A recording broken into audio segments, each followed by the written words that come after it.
This video is brought to you by Wix. Hello, my fellow truth warriors, Jared here. Today I want to continue a conversation started in our Flat Earth video. Conspiracy theories, totally honest and rigorous searches for truth are having a moment in modern culture. There are people who think Robert Mueller was unearthing a pedophile ring, people who think a Melania Trump body double regularly appears with the president, people who think vaccines are giving all our kids autism and cancer, and of course, flat earthers who will be having their own cruise in 2020. Proposing that a secret plot exists to hide the truth from the average citizen is not new. For years we've been asking questions like, who really killed JFK? Did we really land on the moon? Is the government hiding aliens? But I'm not here to destroy these arguments with facts and logic. Instead, I want to talk about how conspiracy theories are different today. Namely, that they're a microcosm of a much larger issue. That the idea of expertise is slowly evaporating. So join me as we dive into why this matters in this Wisecrack edition on conspiracy theories. And no spoilers ahead this time. But before we get into it, want to give a shout out to this video's sponsor, Wix. Whether you're just finishing up school or on the hunt for a new gig, the best way to showcase your skills is with a website. I recently created one using Wix and had a lot of fun customizing my site. No matter your professional expertise, Wix makes it easy to create a website to show off your work. Whether you're a writer, a creative, or something else, there are hundreds of templates that require no coding skills and are completely free to use. So head over to wix.com/wisecrack or click the link right here to get started. And now, back to the show.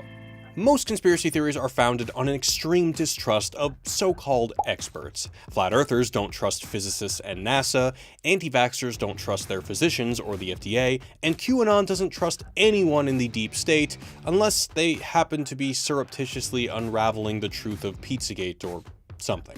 To find out how we lost belief in our experts so thoroughly, we first need to go to the birth of the idea of expertise. The expert is a fairly recent invention. In his book Nervous States, Democracy and the Decline of Reason, sociologist Will Davies locates the birth of an expert class in the wake of the destructive religious wars of the 17th century, when tons of Protestants and Catholics murdered each other. People had to grapple with a basic question. In a world recently ravaged by hatred, how do we build a world based on trust rather than fear or anger? Thomas Hobbes gave one solution. Writing in 1651, he argued that a strong government scaring the crap out of everyone would instill trust between subjects. If you cheated, stole, or murdered, you had a big bad Leviathan, i.e. the sovereign, waiting to dish out justice. At the same time, the merchant class had a similar crisis of trust. How can I trust that this person can pay me back? Merchants and financiers faced the same problem with the world's monarchs, who were interested in raising large armies with borrowed money. How could I trust the king or queen who promised that they were good for it? Even the scientists who, armed with the scientific method, would go on to build the foundations of our modern understanding of the world, had this problem. How do I trust other scientists who I've never met and the observations they claim they've made? The answer was the expert. As Davies writes, pioneering communities of merchants and gentlemen introduced strict new rules for how their impressions should be recorded and spoken of, to avoid exaggeration and distortion, using numbers and public record keeping. Merchants began extensive bookkeeping, which could be scrutinized by anyone looking to do business with them. Britain's Royal Society, an organization seeking to advance science, had its foundations in trust of one's peers. Members were allowed to debate about theoretical issues with each other, but never question another's observation of an experiment. Essentially, if you spotted a new object in space with your telescope, we could debate about what it was, but not whether or not you actually saw something. The Bank of England was formed in 1694 to bridge another trust gap. How could lenders know the crown was good for the money they borrowed? The monarchy developed a growing array of record-keeping techniques in order to convince financiers that it could be trusted to honor its debts.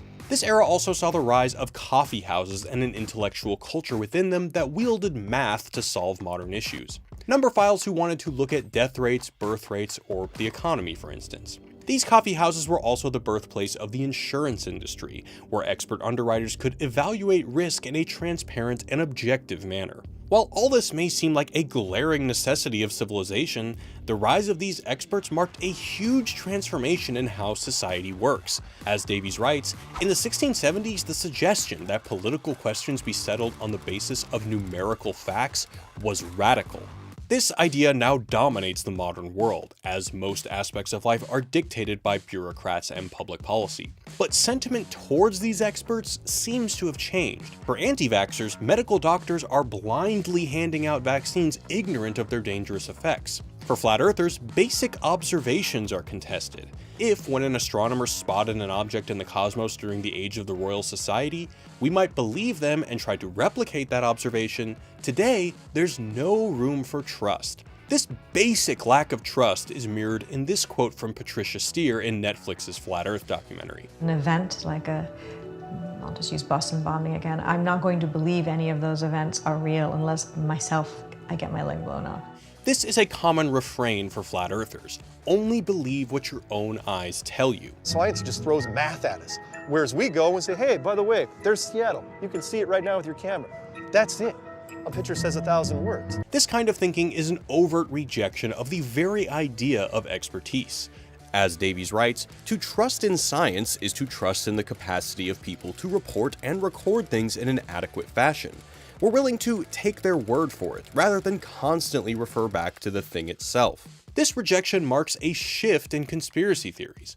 Older conspiracy theories, like those surrounding the JFK assassination or the moon landing, might exhibit a distrust of the government and take some interpretive leaps. And to be fair, the government has done its fair share of shady things. These older theories might try to make sense of the life-changing events of the day. In a world where one felt cheated or disempowered, they helped bring order and clarity. But many of today's popular theories, according to Professor Nancy Rosenblum, are all conspiracy and no theory.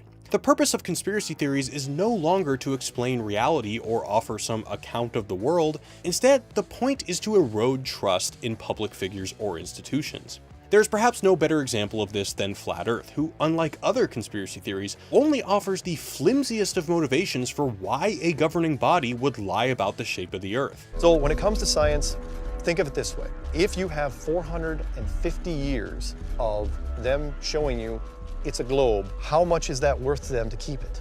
It's worth everything. Whereas a faked moon landing could plausibly be motivated in the context of the Cold War with the space race and all, the best motivation flat earthers can dig up is some vague plot to keep us dumb and buying stuff. They want people dumb, blind, deaf to the truth, so they can inject you with their vaccines and their public schooling. If previous popular conspiracies were centered around history-changing events, 9/11, the moon landing, the assassination of JFK, today's conspiracy theories like Pizzagate just seem to be pulled out of thin air. There's no momentous event that demands our reaction. In the Flat Earth documentary, for instance, star flat earther Mark Sargent admits the entire movement was birthed from him randomly looking at a dusty book on the shelf. When you get bored enough with normal conspiracies, you're looking for something new. There was a certain novelty to it. Anti-vaxxers, on the other hand, may not be pulling from thin air like Pizzagate or Flat Earth. They are, in theory, reacting to concerns over autism rates, and at least their villain has a reasonable motivation. Would pharmaceutical companies put profits over people? Probably. But like other modern conspiracy theories, anti-vaxxers seek to attack people's trust in elites. A fair share of anti-vaxxer evangelism doesn't try to recruit you, so to speak, but to slowly sow doubt about the safety of vaccinations and the trustworthiness of pediatricians. Even parents who haven't officially hopped aboard the anti-vax truth wagon may opt not to get a flu vaccine because of some manufactured concern about mercury or cancer, and after all, who dies from the flu? For Rosenblum, the point is to erode faith in institutions, the medical establishment, the scientific establishment, anything you can slap the word establishment on. Outside of conspiracy theories, however, a similar lack of trust permeates our society, and not all for bad reasons. Today, governments, think tanks, and other organizations are full of, quote, experts touting solutions to modern problems. For instance, economists who, armed with facts and figures, know exactly what monetary policy we need to implement, or if the economy is growing or shrinking. These proclamations, especially when proposed with an air of certainty, should be looked at critically. So while we might be wistful for the days when we trusted the people who knew things, it's important to remember that this wasn't a utopia. Like all things, experts come with their fair share of problems. It turns out experts are a great help in invading and conquering foreign lands, or even putting down rebellions, as Davies notes. And the main customers of the aforementioned nascent insurance industry were slave ships looking to insure their human cargo. Other research has suggested that there's no purely rational thinking, as even expert thought is unavoidably affected by emotion. Today, people view expertise as in service to something else, an agenda, emotions, a conspiratorial plot, and so on. For instance, while some economists will point to the GDP for a recovering economy, first quarter GDP, and it is a whopper! Others will look at median wages, Middle-class folks are starting to get paid as much as they did before the recession. or unemployment rates, or the percentage of people living in poverty. Even a basic statistic like how many people live in poverty comes with debates about what exactly defines the poverty line. The point is, many elites will point to whatever metric makes their camp look better, so it's hard to unilaterally condemn this suspicion of them. And you don't need to be a conspiracy theorist to know that experts can and do have political agendas, or they simply fail to see the collateral damage of their policies. Davies writes that the resentment of elites that we see around us today is fueled by a sense that the promise of experts is now bogus. Revelations of their personal moral failings via media exposés, leaks, and social media searches make the distinction of these figures ever harder to sustain. Their claim to represent our interests becomes nothing but a shroud for their own political agendas. And that's why this distrust leveled at experts is so complicated. It's sometimes justified, sometimes not, but it raises a much deeper problem for society. As Rosenblum argues, it's not just trust in institutions or science that's at risk, but our trust in each other. Whereas older conspiracy theories often targeted those at the top, the wealthy elites pulling the strings, today's conspiracy theories often target people on the bottom as well. Survivors of school shootings who are called crisis actors, scientists and teachers deemed spherist shills, pizza shop owners labeled pedophiles, and YouTube channels theorized to be fronts for the Illuminati. At the same time, people at the top who were formerly the perpetrators of conspiracies can now be the victim, like, say, people in the highest offices of government. Davies argues that our lack of trust in elites or each other has resulted in a kind of Hobbesian war of all against all. It's not that we want to murder each other, but that in any kind of disagreement, we distrust the basic premise of our so-called opponents. They're either a hypocrite, a liar, politically tainted, or so on. The phrase virtue signaling, for instance, is not an attack on the virtue itself, but rather a statement that it's done inauthentically.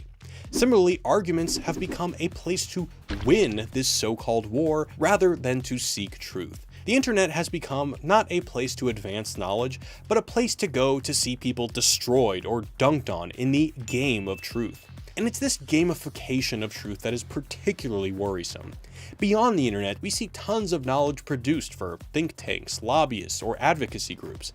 And while some might simply suggest that a marketplace of ideas will separate the good ideas from the bad, Davies warns that the facts alone won't save us. There is no overwhelming victory of truth against fiction, especially on the internet.